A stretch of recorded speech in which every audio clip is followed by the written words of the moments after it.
제목을 따라서 하겠습니다. 아들을 위한 아버지의 간구. 오늘은 아버지 주일입니다. 지난달 어머니 주일 때는 제가 마가복음 7장에 나오는 스로보니게 여인이 딸이 하나 있는데 흉악한 귀신이 들려서 고통 중에 주님 앞에 나와 은혜를 받고 해결받았다는 말씀을 전했습니다. 오늘 마가복음 9장은 공교롭게도 흉악한 귀신 들린 아들을 둔 아버지의 이야기가 나옵니다. 저는 오늘 이 흉악한 귀신 들려서 쓰러지고 거품 품고 그리고 파리에 죽어가는 그 아들을 바라보는 그 아버지의 심정을 생각하면서 오늘 아버지 주일에 함께 은혜를 나누려고 합니다. 성경은 하나님을 가리켜서 아버지라고 부르게 합니다. 우리 예수님도 하나님을 가리켜서 나의 아버지라고 부르셨습니다. 로마서 8장 15절에는 우리 성도는 하나님의 자녀 양자형을 받았는데 하나님을 가리켜서 아바, 아버지라고 부른다고 말했습니다. 아바란 말은 아람어로 아빠라는 뜻으로 하나님을 가리켜 아빠, 아버지라고 부른다는 것입니다. 교회는 하나님을 아버지라고 부르는 성도들의 모임입니다. 교회는 하나님을 아버지라고 부르는 성도들의 공동체입니다. 그래서 성경은 교회를 가족의 개념으로 설명합니다. 하나님을 아버지라고 부르는 공동체이기 까닭에 가족이라고 부릅니다. 이 땅에 아버지가 존재한다는 것은 하나님을 대신하는 아버지 역할을 한다는 것을 말합니다. 아버지는 보호하고 인도하고 양육하고 교훈하고 자녀의 미래에 대한 고민하며 책임을 지는 것처럼 우리 하나님 아버지께서는 하나님의 백성들을 보호하고 인도하고 양육하고 교훈하고 미래에 대한 일들을 기획하고 섭리한다는 분인 것을 우리는 알 수 있습니다. 심리학자 프로이드는 이렇게 말했습니다. 나는 아버지와 어떤 관계로 살았는가가 자신의 삶을 규정짓는다고 말했습니다. 내 속에 남아있는 아버지의 이미지가 온유하면 그 사람 온유한, 내 속에 남아있는 아버지 이미지가 강하면 그 사람은 강한 사람으로, 내 속에 남아있는 아버지의 이미지가 포용력이 있으면 그 사람은 어떤 면에서 포용력 있는 사람으로 다가오게 됩니다. 그러나 이 세상에 사는 아버지들의 마음은 공통점이 있습니다. 자녀를 향한 간절한 마음입니다. 그러나 이 땅에 슬픈 일이 있다면 아버지 마음을 잃어버리고 있는 아버지들이 많아져 가고 있다는데 슬픈 일이 있습니다. 사실 이 시대의 아버지들은 많은 애를 쓰고 가정을 위해서 수고합니다. 아버지들은 힘들고 어렵다고 말하지 않고 그 이야기를 가족들이 알까봐 속에서 삭히면서 표현하지 않으면서 등 뒤로 눈물을 짓는 분들이 아버지인 것을 우리는 잘 압니다. 종종 신방을 가면 우리 집사님들을 말합니다. 무슨 일이 있는지 얘기를 안 해서 모르겠어요. 왜 얘기를 안 하겠어요? 얘기하면 걱정할까봐 혼자 삭히는 것 아니겠어요? 거기에 사랑이 담겨 있고 그 가정을 향한 애정의 마음이 담겨 있는 거지요. 아버지의 수고, 애씀 어찌 우리가 표현할 수 있습니까? 오늘 우리 모두가 다 아버지가 되어서 말없이 묵묵히 가정을 섬기고 자녀를 돌보고 있지 않습니까? 이 세상에서 가장 나에게 영향을 끼친 사람이 누구냐고 물어보면 서슴지 않고 우리는 부모님이라고 말할 것입니다. 강영호 박사님의 아들 둘이 훌륭하게 잘 자랐습니다. 그 강영호 박사님은 시력 장애인으로서 부시 대통령 때 차관보까지 지냈던 분입니다. 얼마 전에 돌아가셨지요. 그는 돌아가시기 전에 자기에게 사랑을 끼쳤다는 모든 사람들에게 감사하다는 그 내용의 이메일 편지를 다 보냈었습니다. 그리고 그는 하나님 품으로 돌아갔었습니다. 그때 그 아들이 하버드 대학에 들어갈 때 에세이를 아버지에 대해서 썼는데 아버지는 앞이 보이지 않지만 우리에게 미래를 보여주는 능력을 주었고 아버지는 다른 사람의 손에 의해서 움직여질 수밖에 없는 형편이지만 내가 다른 사람을 붙들어주는 그런 가르쳐 주었다고 그런 에세이를 썼습니다. 아버지 참으로 어머니만큼 와닿는 정은 다를지 몰라도 깊은 정이 담긴 아버지가 아닙니까? 제가 늘 말씀드리지만 우리 아버님은 선생님을 하셨습니다. 수학 선생님을 하셨습니다. 우리 어머님도 선생님, 아버지 선생님이니까 저도 선생님이 돼야 하는데 참 다행히 목사가 됐습니다. 근데 우리 아버님은 내성적인 분이었습니다. 그래서 누구와 같이 이렇게 잘 어울리고 교제하는 스타일이 아니었습니다. 약주를 드시면 혼자 드시는데 삼형제 중에 꼭 나를 데리고 가십니다. 그리고 둥그런 그 판에 이게 구공탄이 있고 동그랗잖아요. 거기에 뭐 돼지갈비 이런 거 구우면 안주는 저를 주시고 이렇게 드시면서 저를 바라보시고 그리고 한 잔 드시면 제 손을 잡고 집으로 걸어가는데 그 어릴 때 제가 이 얘기를 했더니 우리 애들이 아빠 언제 나를 데리고 그 포장마차 같은 데 데려갈 거냐고 그렇게 물어봐요. 유경이가. 성장해 가면서 아버지의 뒷모습이 생각이 날 때가 있습니다. 어떤 선교사가 아프리카 한 마을에 전도하러 갔습니다. 한 가정에 가니 삼형제가 크게 싸우고 있습니다. 왜 싸우냐고 물어봤더니 아버지가 말 17마리를 유산으로 주고 첫째는 2분의 1, 둘째는 3분의 1, 셋째는 9분의 1을 가지라고 유언했는데 아버지의 말씀대로 계산해 보니까 첫째는 8과 2분의 1필, 둘째는 5와 3분의 2필, 셋째는 1과 9분의 8필이니 말을 어떻게 산채로 나눌 수 있습니까? 죽어서 고기나 가져가야 되겠지요. 그리고 그러면 차라리 양보하라. 우리가 싸우고 있습니다. 그러니까 선교사가 가만히 듣다가 자기가 타고 온 말을 빌려줍니다. 자, 이 말을 보태서 계산하십시오. 그리고 산채로 나누십시오. 17말에서 선교사님 한 필 빌려줘서 18말이 됐습니다. 18말 갖고 장남은 2분의 1, 차남은 3분의 1, 삼남은 9분의 1을 나눴는데 기가 막히게 나눠졌습니다. 장남은 9필, 차남은 6필, 삼남은 2필입니다. 다 합치니까 17말입니다. 그런데 선교사가 제공한 필은 그대로 있습니다. 17필로 17마리로 나누려고 하니까 나눠지지 않지만 한 마리를 보태서 나눠줬더니 기가 막히게 산채로 나눌 수가 있었습니다. 수학적으로 계산이 안 되는 문제인데 풀어졌습니다. 이때 선교사가 말을 합니다. 왜 아버지가 17마리 말을 준 줄 아십니까? 왜 싸우라고 주신 줄 아십니까? 아닙니다. 사랑을 알게 하기 위해서 주었습니다. 사랑으로 나누면 남지만 사랑 없이 다투기만 하면 산채로 가질 수 없다는 교훈을 주기 위해서 17마리 말을 아버지가 남기고 죽었습니다. 내가 여러분들에게 드린 한 필은 사랑의 한 필입니다. 사랑이 있으면 원만하게 풀어질 것이지만 사랑이 없으면 계산이 복잡해지고 싸우고 그리고 의상하게 될 것입니다. 아버지가 17마리 말을 준 것은 복잡하게 만들려고 한 것이 아니라 하나가 너무 부족해.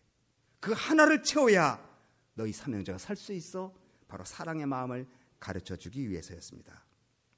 트로이 영화를 보셨을 겁니다. 트로이 왕인 프리아모스가 아들 사랑에 여러분 영화에 감동을 받습니다. 브래드 피트가 역할한 아킬레스와 트로이 왕자인 헥토르가 싸우잖아요. 둥둥둥둥 북소리 나면서 이쪽에서는 트로이가 이쪽에서는 이제 쳐들어왔잖아요. 1대1로 싸웁니다. 근데 거기서 트로이 왕의 아들이 죽습니다. 죽은 시체를 마차에 끌고 질질질 끌고 갑니다. 늙은 아버지는 성 위에서 시체로 끌려가는 아들을 보면서 눈물을 짓습니다. 그런데 그 적진에 아킬레스가 있는 천막 안으로 트로이 왕이 변장하라고 들어가서 얼굴 보여주지 않습니까? 브래드 피트가 깜짝 놀랍니다. 어떻게 여기까지 왔느냐? 눈물을 흘리면서 그 아버지는 아들의 시체를 달라고 말합니다. 거기에 감동을 받은 아킬레스는 시체를 돌려주고 장례가 끝날 때까지 전쟁하지 않습니다. 이거 아버지 사랑입니다. 오늘 본문엔 아들로 인해서 고통 속에 울부짖는 아버지가 나옵니다. 이 아이는 언제부터인지 모르지만 귀신이 들렸습니다.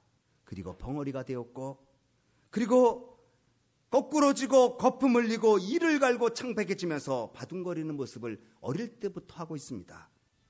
온갖 방법으로 치료해 보려고 애를 쓰지만 치료 방법이 없습니다.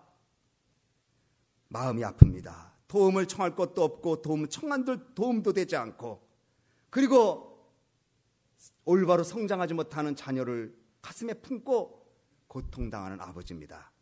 이 아버지가 예수님께 찾아왔습니다. 근데 공교롭게도 그때 예수님이 변화산에 올라가셔 계셨어요. 제자들이 있고 서기관들이 있고 구경꾼들이 있습니다. 제자들은 고쳐보려고 했지만 못 고칩니다. 그리고 경련을 일으켜 파랗게 죽어가고 있는 자식의 모습을 바라보고 있는 아버지는 예수님의 제자들이 무능력한 모습을 보면서 가슴을 칩니다. 이때 마침 예수님이 오십니다. 사람들이 웅성거리고 변론이 있고 시끄러울 때 예수님이 물어보십니다. 너희가 무엇 때문에 저희와 변론하느냐? 17절 말씀 다 같이 읽습니다. 17절 시작. 무리 중에 하나가 대답하되 선생님, 벙어리 귀신 내 아들을 선생님께 데려왔나이다. 선생님, 벙어리 귀신 들린 내 아들을 선생님께 데려왔습니다. 18절 다 같이 시작. 귀신이 어디서든지 저를 잡으면 거꾸로져 거품을 흘리며 이를 갈며 그리고 파리하여 가는지라 내가 선생의 제자들에게 내어 쫓아달라였으나 저희가 능히 하지 못하더이다. 22절 말씀을 또 한번 읽습니다. 시작. 귀신이 저를 죽이려고 불가물에 자주 던졌나이다. 그러나 무엇을 하실 수 있거든 우리를 불쌍히 여기사 도와주옵소서.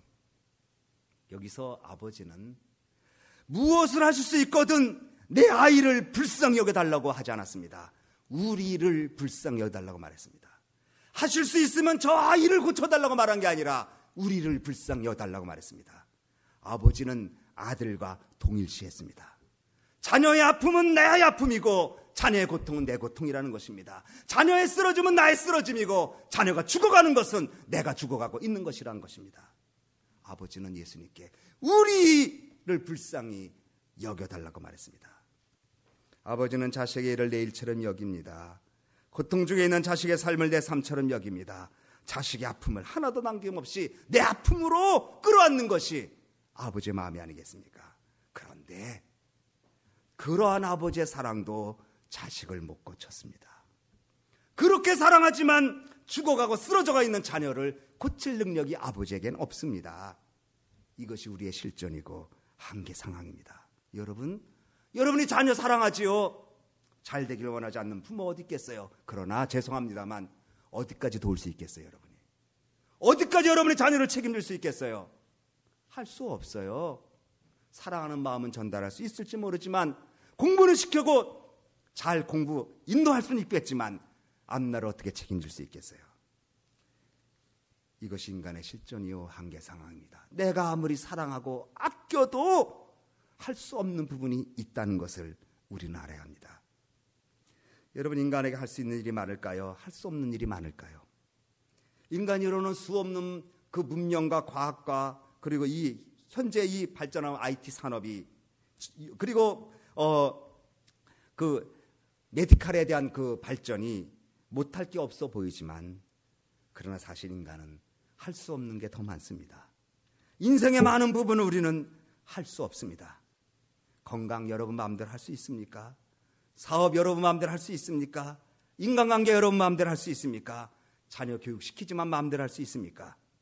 귀신 들려 쓰러져 가고 있는 아이를 바라보며 사랑은 하고 가슴을 아파하지만 아무것도 할 수 없는 것이 아버지인 것처럼 오늘 우리들도 아무것도 할 수 없습니다. 이 아이 곁에 서기관이 있습니다. 14절 말씀 보면 우리 14절 다 같이 읽습니다.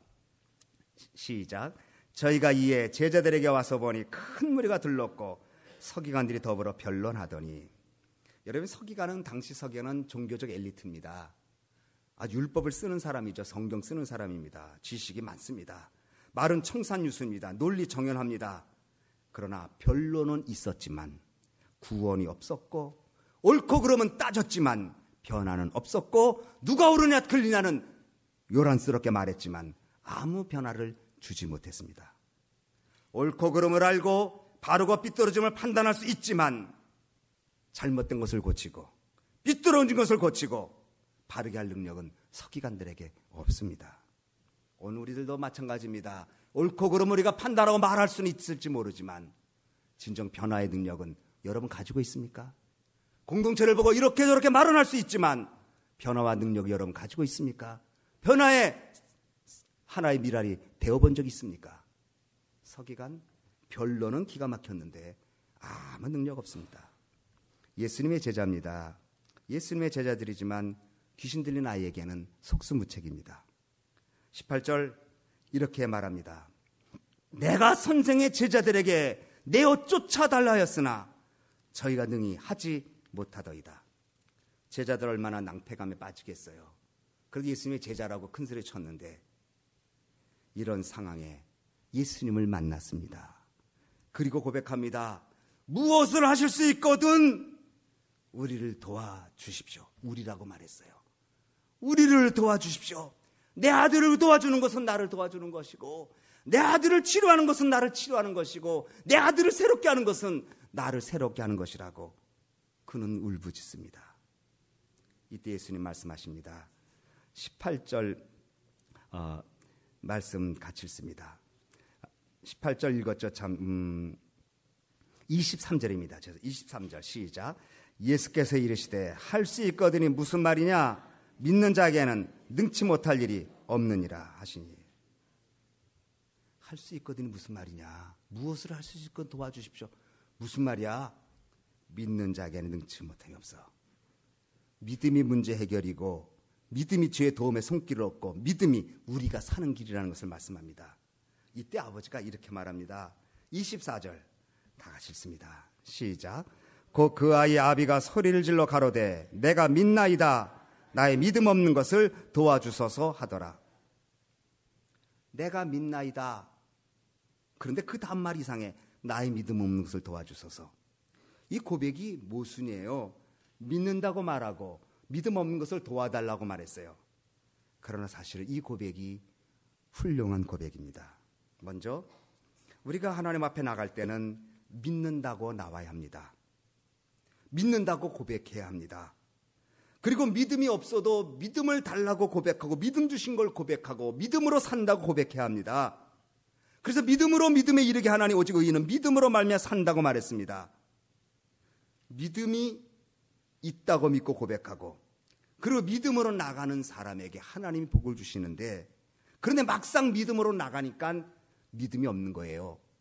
믿음이 있다고 말은 했지만 믿음 주셨다고 고백하지만 실상 내가 문제 앞에 내 믿음 없음을 알게 됩니다. 그때 고백하는 것이 있습니다. 주님, 믿음 없는 것을 도와주시옵소서. 마찬가지입니다. 요즘 제자 훈련할 때 성결을 배우는데 성화를 배우는데 우리가 성화되어서 하나님이 거룩하다고 말하지 않아요. 믿는 믿음 보고 거룩하다고 말해요. 그렇지만 우리는 거룩한 사람으로 성결의 과정으로 살아가야 되는 책임이 있어요. 그게 모순 같은데 이렇게 되는 거예요. 너는 이미 거룩해졌어. 그렇지만 진짜 거룩하진 않아. 거룩하게 살도록 노력해. 이 두 가지예요. 하나님은 우리를 거룩하다고 선포해 주시고 의롭다고 칭의롭게 해주시고 그러나 동시에 의로운 사람으로 살도록 매일의 삶을 하나님 앞에 헌신하라고 말씀하고 있어요. 믿음 있습니다. 주님 도와주십시오. 하지만 막상 문제 앞에는 믿음 없는 걸 고백하고 하나님 도와달라고 기도하는 것, 이것이 하나님의 은총과 축복을 얻는 길인 걸 믿으시기 바랍니다. 아들에게는 예수님께서 그 아버지의 믿음을 요구하시고 믿음이 있다고 말하고 그러나 정말 믿어지지 않을 때 믿음 없는 것을 도와달라고 하는 이 모순 것 같은 이 믿음의 고백 속에 주님은 그를 치료해 주십니다. 27절에 예수께서 그 손을 잡아 일으키시니 이에 일어서니라. 믿음이 회복시켰습니다. 서기관도 회복이 안 됐고 제자들도 회복을 시키지 못했지만 아버지의 믿음의 고백 이후에 예수님께서 그 아이를 터치하시니 주님의 능력으로 그 아이가 회복되었습니다. 그랬더니 제자들이 깜짝 놀랐습니다. 아니, 왜 우리는 못 고치는 거야? 왜 우리는 안 되는 거야? 예수님을 그렇게 따라다녔는데 조용히 찾아왔습니다. 부끄러우니까. 이렇게 말합니다. 28절에 집에 들어가심에 제자들이 종용이 묻자오되 우리는 어찌하여 능히 그 귀신을 쫓아내지 못하였나이까? 조용히 찾아왔어요. 예수님 말씀하십니다. 29절에 이 시대 기도 외에 다른 것으로는 이런 유가 나갈 수 없느니라 하시니라. 따라서 합니다. 기도 외에는 다른 일로 이런 일이 있을 수 없느니라.